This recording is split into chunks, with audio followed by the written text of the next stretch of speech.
आनन्दकन्दं प्रभुदेवचन्द्रं ब्रजेशरूपेण पुरापि जातं प्रवेश्य प्राप्तं प्रियप्राणनाथं परेशपुरनं सततं नमामि। ब्रह्मा प्रिया जागरणाय जातः सर्वस्वपाता भवसिन्धुत्राता विज्ञानदाता निजधर्मधाता दिनैकबन्धो शरणं प्रपद्ये दिनैकबन्धो शरणं प्रपद्ये। कृष्ण कन्हैया लाल की जय। ईशावास्य उपनिषद को लेकर के अपने अंतस्करण को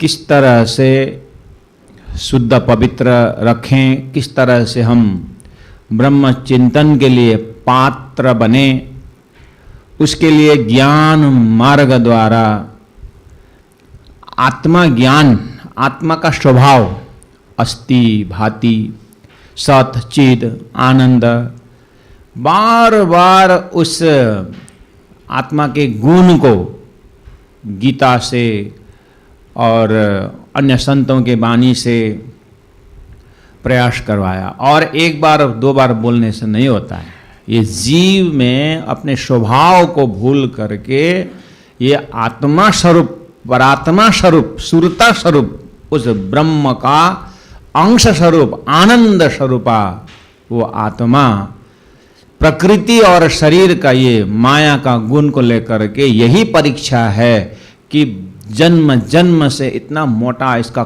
कोट लगा हुआ है कि ये अपने आप मकड़ी के तार के समान, मकड़ी अपने ही जाली अपने ही प्रकट करती है, उसी में मर जाती है। और इसी तरह हमारा ये जीव भाव जो है संसार को फैला फैला करके अपने स्वरूप से सुदूर चले गए बैठे बैठे, तो सभी परमात्मा के अंश स्वरूप, परमात्मा के संदेश वाहक, परमात्मा ही संदेश वाहक बन करके अपने ही आत्मा स्वरूप जीव को, सुरता को, उस ब्रह्मात्मा को याद दिलाते हैं। इसी प्रयास में ऋषियों ने भी, ऋषियों के माध्यम से भी, वेदों के माध्यम से परमात्मा एक परमात्मा है, एकम सत विप्रा बहुधा वदन्ति, एक ब्रह्मात्मा, एक आत्मा, एक ब्रह्म स्वरूप का चिंतन करवा रहे हैं। उसके माध्यम से क्या होता है, ये अनेकेश्वर जो सृष्टि है उसमें किस तरह से ये संसार खेल बना हुआ है, इसका मकसद, इसका उद्देश्य क्या है, वो तारतम्य ज्ञान बताता है। लेकिन ये फैलाव कैसा हुआ और इसके चित्तवृत्ति से समेट करके, जैसे कछुआ कुछ खतरा देख करके अपने गुणांग इंद्रियों को समेट करके उसके खोल के अंदर वो चला जाता है और अपने को सुरक्षित मानता है, ऐसे ही ब्रह्म ज्ञान द्वारा ये जीव अपने आप किस तरह से माया में फैल गया और अभाव में भाव का कल्पना करके, नहीं में है को कल्पना करके ऐसे ही स्वप्निक दुख उठा रहा है। नए संसार का दुख वास्तविकता है, नए संसार का सुख वास्तविकता है। इस तरह से ये स्वप्निक अवस्था से जागृत अवस्था में पहुंचा करके इसी शरीर में बैठे बैठे एक सुंदर उजाला प्रकाश को उदय होता है, जिसके कारण अंधकार, अंधेरा अज्ञानी हृदय से जो नहीं में है करके भटक रहे जीव जो स्वतः क्या बन जाता है, आत्मा स्वरूप, ईश्वर स्वरूप या ब्रह्मात्मा परम धाम स्वरूप बन जाते हैं। उसकी प्रयास चल रहा है और युगों युगों से हमारे से पहले भी इसी रास्ता से होकर के श्रेय और प्रिय का मार्ग जो है, ये श्रेय उत्तम आत्मा परमात्मा ब्रह्मधाम की बातें करते तत्कालीन भी यही धारा चल रहा था। आज इसके जो है ग्राहक हम बैठे हुए हैं और एवरग्रीन ट्रूथ, ये जो यूनिवर्सल ट्रूथ जो ज्ञान है वेद शास्त्र और तारतम वाणी का, जो अखंड वाणी का अवलोकन कर रहे हैं, उसको हम आत्मसात कर रहे हैं और उसके माध्यम से अपने अपने अंकुर के मार्फत एक ब्रह्म सत्ता से कोई जुड़ रहे हैं, कोई ब्रह्म स्वरूप से जुड़ रहे हैं, कोई परब्रह्म परमात्मा के धाम स्वरूप लीला और अपनी परात्म स्वरूप का चिंतन इसी के माध्यम से कर रहे हैं। तो हम ईशावास्य उपनिषद में प्रवेश कर रहे थे और कल हम लोगों ने 1 नंबर मंत्र, 2 नंबर, आज 3 में पहुंचने के प्रयास करेंगे। एक बार फिर याद दिलाएं, बहुत मुख्य बात है। ईशावास्य उपनिषद एक तो उपनिषदों में प्रथम उपनिषद माना जाता है और प्रथम उपनिषद का भी प्रथम सूत्र के नाम पर ही इस उपनिषद का नाम आया हुआ है, ईशावास्यमिदं सर्वम। ईशा उपनिषद अर्थात परमात्मा व्यापकता की बात आई। उसके बाद परमात्मा का सत अंश से अक्षर ब्रह्म और अक्षर ब्रह्म के माध्यम से जगत की उत्पत्ति है। ये तारतम्य के दृष्टि से शास्त्र को इस तरह से गुह्य अर्थ निकालता है।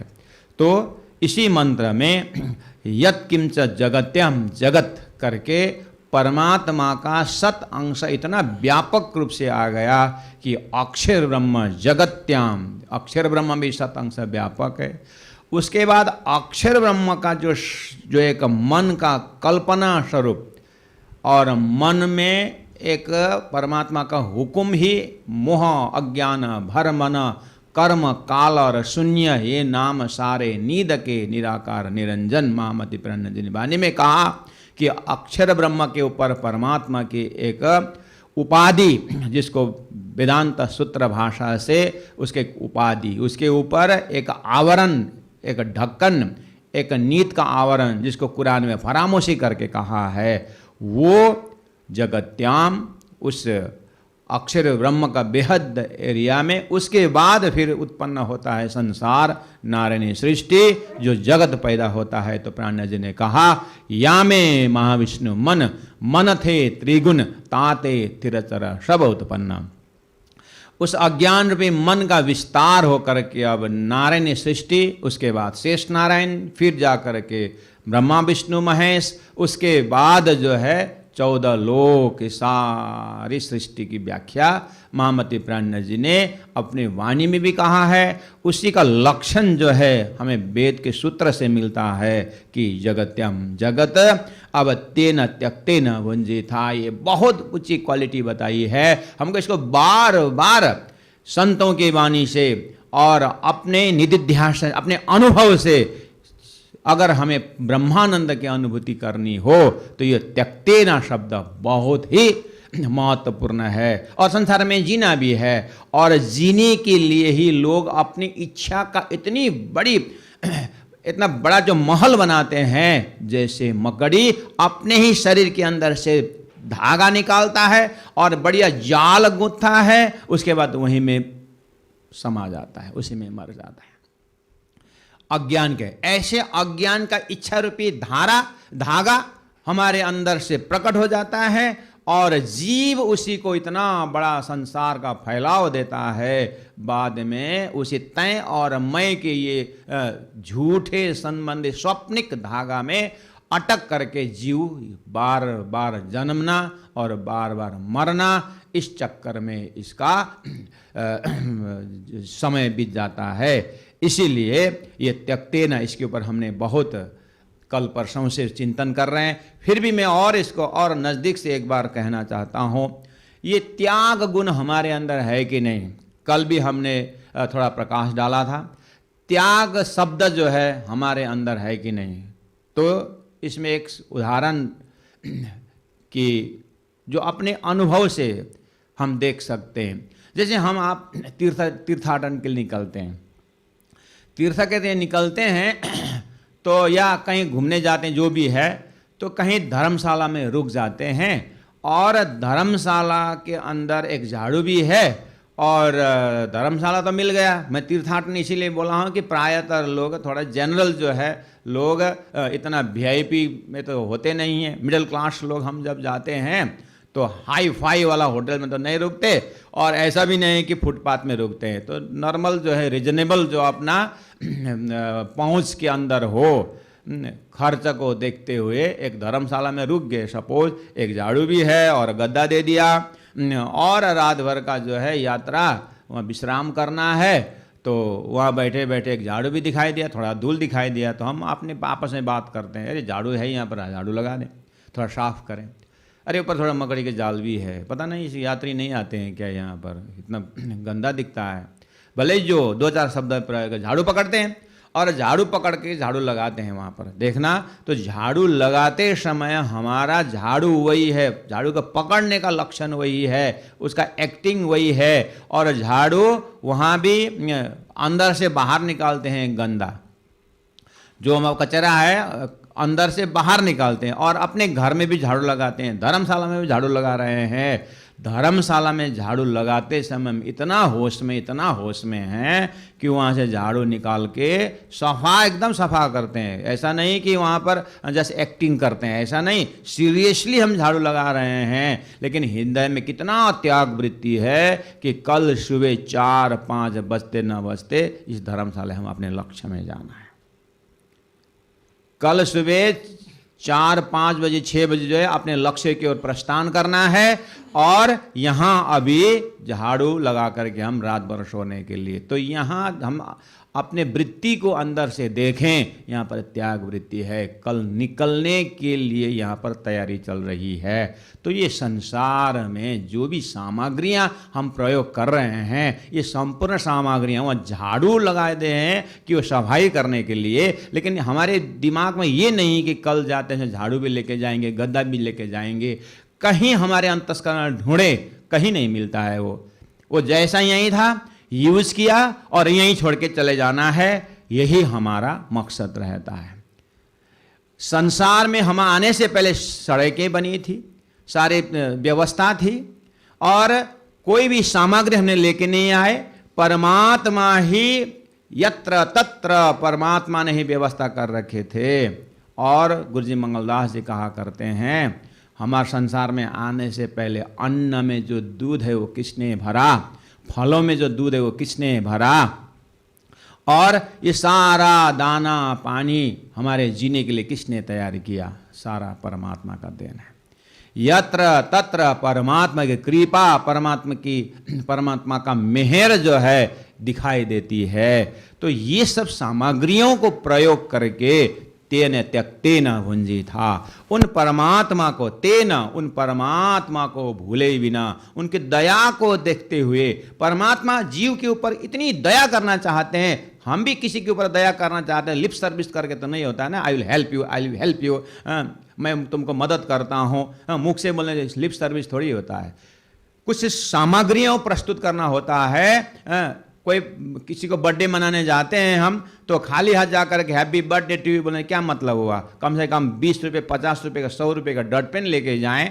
तो वो प्रेम जो भाव है, वो हम उनकी सेवा करना चाहते हैं, जो भाव व्यक्त करने को सामग्री जरूरत है। तो परमात्मा इतनी सृष्टि बना करके पहाड़ कंदराएं, और इतने अच्छे अच्छे ऋतु परिवर्तन, और इतना सुंदर जो है चमक, ऊपर आकाश में बेलून की तरह सुंदर सुंदर आकाश में डिजाइनिंग है, और सूर्य के अंदर प्रकाश भरे हैं, और चंद्रमा में शीतलता भरे हैं, और तारागण नक्षत्र, इतना सूर्य, इतना सुंदर भूमंडल बना करके परमात्मा हमारे ऊपर कितना मेहर कर रहे हैं। तेन त्यक्तेन भुंजी था, उन परमात्मा की डिजाइनिंग को देखते हुए, उसमें अपने आप को एक सदस्य मान करके, एक फूल भी वहां पर खिल रहा है तो मेरे खुशी के लिए खिल रहा है, एक फल वहां पर फल दे रहा है तो परमात्मा की कृपा से, फल के माध्यम से परमात्मा मेरे अंदर विराजमान है। तो अंदर विराजमान वाला परमात्मा बाहर अपने ही ताकत से, अपनी शक्ति से, अपनी दया स्वरूप में होकर के फल वो स्वयं ले रहे हैं। और इसमें मेरा क्या है?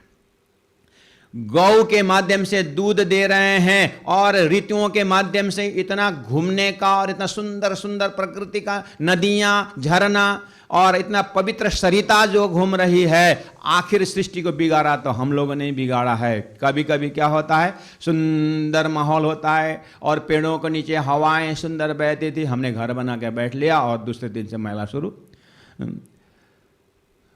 सारी सृष्टि को ये तालमेल तो हम बिगाड़ रहे हैं, फिर भी परमात्मा ने उसके लिए भी व्यवस्था कर दिया है। उस हमारे शरीर से निकला हुआ उस कुवस्तु को भी जो है परमात्मा ने व्यवस्था कर रखी है। उनकी दया पल पल हर घड़ी उसको हम दर्शन मिलता है। तो मंत्र जो है यहाँ पर उपनिषदिक मंत्र तेन त्यक्तेन भुंजी था, तो त्याग वृत्ति हमारे अंदर कैसे दर्शन करें? बाहर तो है, अंदर भी दिखाई देता है। मैंने उदाहरण दिया कि झाड़ू वही है, वहीं पर हम सफाई कर रहे हैं, लेकिन अंदर में त्याग का दर्शन होता है कि कल सुबह यहाँ से निकलना है। ऐसे ही मनुष्य शरीर ही साधन है, इसके द्वारा हम यहाँ पर कर्म कर रहे हैं। और ये गुणों में 5 ज्ञानेंद्रिय 5 कर्मेंद्रिय हैं, ये परमात्मा ने दिया हुआ सामग्री है। इससे हम कर्म करें और कर्म करते समय वो कर्म बंधन का कारण न बने, उल्टा वो मोक्ष का कारण बने। ये तरीका, दिस आर्ट ऑफ लिविंग, ये जो है जीने की कला जो है हमें शास्त्र सिखा रहा है। परमात्मा इस शास्त्र में बैठ करके कितनी दया कर रहे हैं, ज्ञान की सेवा कर रहे हैं और उनके पास पहुंचने के प्रेम का रास्ता करके दिखाया उन्होंने, तो ये भी तो उनकी दया है। यत्र तत्र परमात्मा के मेहर का दर्शन करने की क्षमता परमात्मा ही देते हैं। इसलिए यहां पर मां गृता कस्य स्वे धनम, ये संसार में जो भी सामान आखिर है किसका? जिस दिन परमात्मा की व्यापकता, उनकी सत्ता का दर्शन होता है, अपने आप ये जितने भी सामग्री हैं परमात्मा का हो जाता है। लेकिन शुरू करना अपने को पड़ता है, उस समझ को हमें बढ़ाना पड़ता है। प्यारे भक्तजन महानुभाव, इस तरह से एक दो उदाहरण द्वारा हम अपने अंदर ही, क्योंकि जब कुछ भात बन गया बर्तन में तो देखना अगर होता है कि भाजी चावल जो है भात बन गया है कि नहीं बन गया है, उसको देखने के लिए 1-2 कण हम निकालते हैं और हाथ से स्पर्श करके पता लगा लेते हैं कि चावल भात बन गया है। उसके लिए सभी चावल को हम निचोड़ते हुए नहीं जाते हैं। ऐसे ही ज्ञान भरमार है और साधना का बहुत चीज बताया है। हम अपने अंदर की जो है त्याग के लिए इतनी बड़ी बड़ी किताबें लिखी होगी, हम पढ़ते भी सुनते भी हैं, अनुभव करना है अपने हृदय में। उसके लिए कुछ कर्म दिए हैं परमात्मा ने, जो कर्तव्य कर्म में हम कितना त्याग वृत्ति से कर सकते हैं, उसका दर्शन अपने आप को करना होगा। उसके मिठास को लेकर के परमात्मा की मेहर, परमात्मा की कृपा का दर्शन करना होता है और धन्यवाद देना पड़ेगा, साधुवाद देना पड़ेगा। ऐसा समझ हमारे हृदय में उदय हुआ तो परमात्मा को धन्यवाद देना पड़ता है। किसी को पूछो आप आपका मंदिर नहीं आते हो, तो बोलते हैं हमने कहाँ पाप किया है। अच्छा, पापी लोग ही मंदिर जाते हैं क्या? हमको तो ऐसे ही लगता है।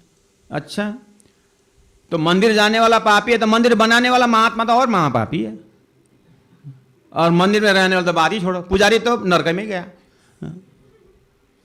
लोगों की धारणा रहती है कि मैं मंदिर पापी लोग जाते हैं, हम तो धर्म कर। अच्छा है, तुम्हारा हृदय में हम धर्म कर्म कर रहे हैं बोलते, तो भी ये धर्म कर्म करवाने वाला परमात्मा समझ कर उनको धन्यवाद देने के लिए भी जाओ। हम तो ऐसा संदेश देते हैं, कहीं से भी वो परमात्मा से जुड़ने की प्रयास करें। उनको धन्यवाद देते हुए हम कर्म के लिए और भी एक दृष्टांत पेश करना चाहते हैं। किस तरह से हम इसको, इन सूत्रों को प्रैक्टिकल, हमें 18 ही श्लोक 18 ही मंत्र पूरा करने हमने कोई ठेका नहीं ले रखे हैं। हो सकता है ये 18 महीना तक भी चल सकता है, हमारा मूड के ऊपर होता है। 7 दिन में तो 2-3 श्लोक भी नहीं खत्म होता, 18 महीना लगा देंगे। अपने तो काम ही यही है, और साधनालय स्थापित किया इसीलिए कि इसी में साधना करते रहना है। मैं एक बहुत चीज़ बोलता हूँ, एक उदाहरण देने की मैं कोशिश करता हूँ। ये एक कहीं कुछ बन रहा है, बहुत लोग लगे हुए हैं, कोई पत्थर उठा रहे हैं, कोई मट्टी उठा रहे हैं, तो बहुत लोग परिश्रम कर रहे हैं। इतनी धूप है और दिन के 12 बजे लोग, एक महात्मा वहाँ से गुजर रहे थे, तो बोले कि बहुत लोग जुड़े हुए हैं यहाँ पर, क्या बात है, क्या बन रहा है? वो जो उस मैदान का कोने में दूर में एक आदमी का, वैसे भी हम कुछ पूछना चाहते हैं, भीड़ में नहीं जाते हैं, कोई अकेला आदमी हो, थोड़ा बूढ़ा हो, कभी कभी शहर में टेम्पो पकड़ना हो ना तो लोग क्या करते हैं, बूढ़ा बूढ़ा बड़ा आदमी टाइप का ऐसा कुछ हो तो भाई वहाँ जाना है जाओगे, वहाँ से ऐसे नहीं लेते हैं, तो पता नहीं बदमाश होगा क्या होगा, हाँ कहाँ पहुँचा देगा। उसमें भी जो माता बहन है तो और डर जाते हैं, इसलिए थोड़ा विचार करके पूछते हैं, पूछताछ करना भी हो, या तो सीधा पुलिस के पास जाएंगे कि सर हमारा ऐसा ऐसा है। तो महात्मा थोड़ा सा दूर में कोई काम कर रहा है, उसको बोले कि भाई साहब ये सब लगे हुए हैं, क्या बनने जा रहा है और क्या कर रहे हैं, क्या कर रहे हैं दिखते नहीं है, इतना धूप है, पत्थर फोड़ रहे हैं, पत्थर उठा रहे हैं, क्या कर रहे हैं दिख नहीं रहा। इतना एग्रेसिव कि वो चिल्लाया, महात्मा कुछ नहीं बोले, तुम पेट है, कमाना है, खाना है, काम कर रहे हैं। अच्छा, तो फिर महात्मा और आगे चले गए। आगे जा कर के दूसरे को पूछा कि थोड़ा उसका अनवर चेहरा जो है थोड़ा फ्रेश लगा, तो बोले कि यहाँ क्या बनने जा रहा है, बोले क्यों कर रहे हैं, क्या कर रहे हैं। अरे महात्मा जी जीवन मिला है, कहीं से भी हो, पेट भरना है, परिवार पालना है, स्वस्थ रहना है, हम तो कार्यक्रम तो कर्म कर रहे हैं। अच्छा बस, और आगे चले। बोले एक और मिला, उसका तो चेहरा ही ऐसा लगता है कि अभी भी खिला हुआ फूल जैसे, लेकिन शरीर में पूरा पसीना पसीना है, वही पत्थर उठा रहा है, फेंक रहा है, कुछ हमर पत्थर तोड़ रहा है। तो बोले कि ये क्या सब लगे हुए हैं, क्या बनने जा रहा है। अरे महात्मा जी यहाँ पर हमारे गांव में मंदिर बनने वाला है, भगवान आने वाले हैं और भगवान के लिए हम यहाँ पर महल मंदिर तैयार कर रहे हैं। अच्छा भगवान आने वाले, हाँ हमारे गांव में ही भगवान आने वाले हैं, परमात्मा आने वाले हैं, उनके लिए हम सिंहासन बना रहे हैं, उसके लिए हम गजूर बना रहे हैं, उनके लिए हम सुंदर बैठने के स्थान बना रहे हैं। तीनों लेबर है, तीनों ही काम कर रहे हैं, लेकिन काम वही है। लेकिन देखिए एक के शब्द में शब्द में नरक भरा हुआ है, वो परेशान है, और एक जो है अपना हंसमुख चेहरा के का अपने मेरा कर्तव्य है, मेरा पेट का भरना है, लेकिन मैं कर्म कर, लेकिन सत्य से कर्म करूंगा, ठगूंगा नहीं, चोरी नहीं करूंगा, इस भावना से अपना पेट का सवाल भले ही हो लेकिन सत्य मार्ग से वो लगे हुए हैं। और एक तो इतना बिंदास हो गया, वो तो इतनी खुशी है उसके हृदय में कि वो किसका काम है, कितना मिलेगा और इसका फल मिलेगा यही नहीं मिलेगा, उसका कोई गीता पढ़े ना पढ़े, वो प्रैक्टिकल गीता की बात कर रहा है। इतनी खुशी है कि वो बोल रहा है हमारे घर में, हमारे गांव में, हमारे शहर में भगवान आ रहे हैं और भगवान के लिए स्थान बना रहे हैं। कर्म वही है, एक उसी कर्म में ब्रह्मानंद का अनुभव कर रहा है और एक उसी कर्म में कर्तव्य कर्म में आनंदित है और एक उसी कर्म में नरक की तरह उसका दिन बीत रहा है। आखिर व्यक्ति तो वही है, फर्क क्या हुआ। ये जो कर्म का आज किया हुआ कर्म कल जाकर के फल कैसा देता है। एक 3 मंत्री थे और राजा ने कहा कि 3 मंत्रियों को एक ही साथ ऑर्डर कर दिया कि भाई वॉचमैन को कहा या वहां पर मंत्री के एंट्रेंस में गेट में कह दिया कि वो 3 मंत्री जो फलाने फलाने आ रहे हैं उनको सीधा एक एक बोरी पकड़ा देना और अपने उद्यान में जाकर में बगीचा में जाकर के फल तोड़ के ले आए, उनका ये ऑर्डर कर देना। जैसे ही मंत्री पहुंचे सुबह 9 बजे तो उनके ऊपर ऑर्डर कर दिया और गए बेचारे। जाते जाते तीनों के वृत्ति अनंत वृत्ति घूमने लगा। एक बोलता है हम वॉचमैन का काम करवाते हैं, राजा की बुद्धि बिगड़ गई है, चिल्लाते हुए गया और वहीं से फल तोड़ताड़ जैसे जैसे लेकर बोरी भर दिया। और दूसरा ने थोड़ा सा मेहनत किया, पेड़ के ऊपर चढ़ा और फल थोड़ा बहुत जो भी है और इधर उधर कच्चा पक्का सब तोड़ फोड़ करके डालियां शालियां सब ला करके भर दिया। और वो भी आखिर राजा चेक करता नहीं है, ये जाकर कहीं रख देना है। और दूसरा एक चढ़ गया पेड़ के ऊपर। अब ये राजा का ऑर्डर है, जैसे भी हो जब फल तोड़ने को बोला है, यहाँ पर डालियां तोड़ने को नहीं बोला है। उसने फल तोड़ के ले आना है।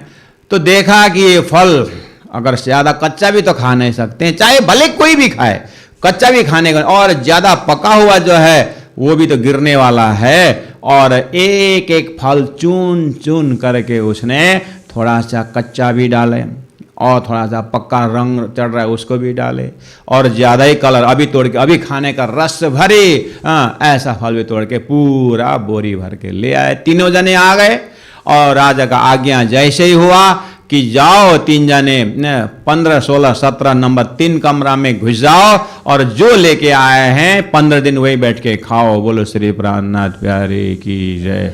3 जना को 3 कमरा में 15 दिन के लिए रख दिया।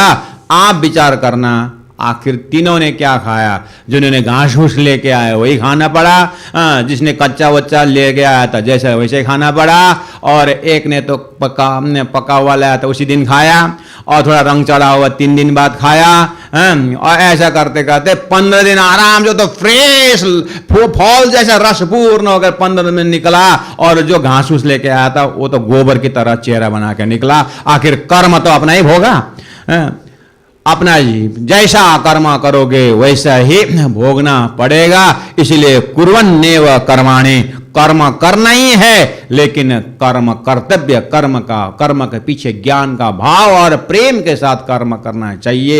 ये भी संदेश जो है उपनिषदों के माध्यम से हमें सुंदर जीवन बनाने के लिए कितनी अच्छी तरह से व्यवस्थित कर दिया है। प्यारे भक्तजन महानुभाव, हम इस तरह से अपने आप को, अपने जीवन को बहुत करीब से, नजदीक से इन महापुरुषों के जीवनी को देखते हुए हम अपने जीवन को धन्य बना सकते हैं। यहां पर कहा गया है कि जिजी विषित शतम समाहा, 100 वर्ष तक जीने की कामना रखें। कितना सुंदर बात है कि 100 वर्ष तक हम किस तरह से जीते हैं और क्यों जीते हैं, कैसे जीते हैं, बहुत सारा इसके ऊपर, जीवन के ऊपर प्रश्न है। हम कब तक जिए ये चिंता न रखें, लेकिन कैसे जिए। कम समय में अनंत प्रकाश छोड़ के हम या तो ऐसे कर्म करें जो इतिहास लिखी जाए, या तो हम किसी महापुरुष के इतिहास लिखने के लिए हिम्मत करें। जीवन को कैसे धन्य बनाएं, इसके ऊपर भी प्रकाश डाला हुआ है। एवं तोई नान्यचित, और कोई रास्ता नहीं है इस संसार, इस कर्म बंधन से उठने के लिए, और अपने ही अंतस्करण को शुद्ध पवित्र करने के लिए परमात्मा ने जहां जहां हम हैं और जैसे जैसे वातावरण में हमारा प्रारब्ध कर्म ने पहुंचा दिया है, उसी प्रारब्ध कर्म में हमारा जैसा कर्म का अंकुर देके भेजे हैं उसी में फल लगाने की कोशिश करें, उसी से मुक्त होने की कोशिश करना, ये बात संकेत में दिया है। और जो कर्म है परमात्मा को समर्पित करते हुए कर्म तो करना ही चाहिए, तब जा करके न कर्म लिप्यते नरे। मनुष्य का जो है कर्म कभी बंधन का कारण नहीं बनता है। इसलिए गुरुजी मंगलदास जी का तो जीवन भर स्लोगन यही रहा, ज्ञान, भक्ति और सेवा। तो ये इंद्रिय भी संलग्न हो गया, और इंद्रिय ऐसे काम नहीं करेगा, अपने दिल से करना है, और वहां पर भक्ति समावेश है, और विवेक भी चाहिए, क्या करना चाहिए क्या नहीं करना चाहिए, what should be done and what not should be done. ईशावास्यमिदं सर्वं यत्किंच जगत्यां जगत् तेन त्यक्तेन भुञ्जीथा मा गृद कस्य धनम। बोलो श्री प्राणनाथ प्यारे की। पूर्णमदः पूर्णमिदं पूर्णात् पूर्णमुदच्यते पूर्णस्य पूर्णमादाय पूर्णमेव वशिष्यते।